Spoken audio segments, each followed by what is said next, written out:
I want to go ahead and talk a little bit about a few rules. Because we're going to be associated with Christmas on the Square this year, we are going to have a few rules that we haven't always had in the past, but we want to make sure it's clear now so you can decide whether you want to have that booth or not. We're going to have a limited number of booths. In the past, we've had it pretty open because we've had enough space. We're going to be limited to, I believe, 18 booths.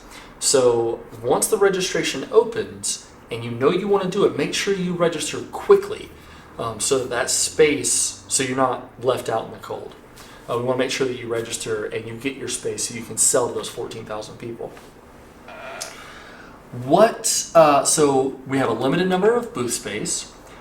When you register, we are saying that you are committing to both days. So that's one of the rules that it wasn't a 2-day event before, but this year, because the event is 2 days, we need to take advantage of it.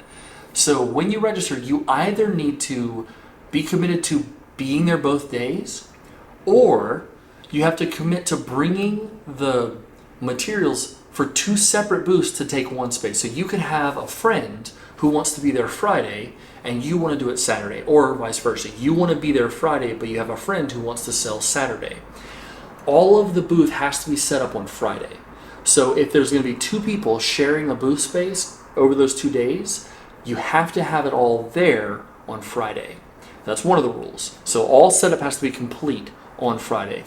Or I guess if you were going to come early Saturday, if all you needed to bring was in a small bag, maybe, but you can't be bringing tables and signage and all this other stuff on Saturday. It has to be set up Friday. Another rule, no food. So the Christmas on the Square has specific food vendors, and those food vendors are the only people who can sell food. So we cannot sell food in our booths. I want to repeat that. No food products, okay? Another rule, which I alluded to earlier, you have to make the products. So that means you can't just go on some wholesale site, buy a bunch of crappy stuff from China, bring it in, and then sell it as if you made it, because you didn't make it. This needs to be something that you make. Now, that may be something that you've altered. Could be making something from scratch. That's really the spirit of what we're trying to do, is what can you make from nothing? Like, what are you making? Or what are you creating from a raw material?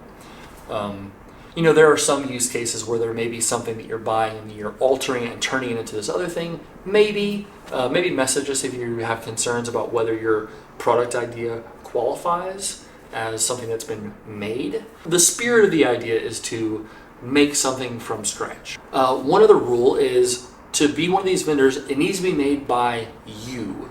And I'm talking to the kids. So parents, I know how it is. You want your kids' stuff to look great.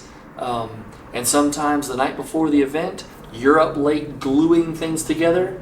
We're asking that you don't do that. The point of this is for young people to feel the experience of making and selling something. If you do the work for them, you're really robbing them of the experience. So we really encourage you as parents to, encourage your kid, give them the materials they need, help them buy the materials they need, but really let them loose to do it. And encourage them, and maybe give them some firm encouragement if they're slacking off, but we don't want you to make the products. The products need to be made by someone 18 or younger. They need to be made by kids.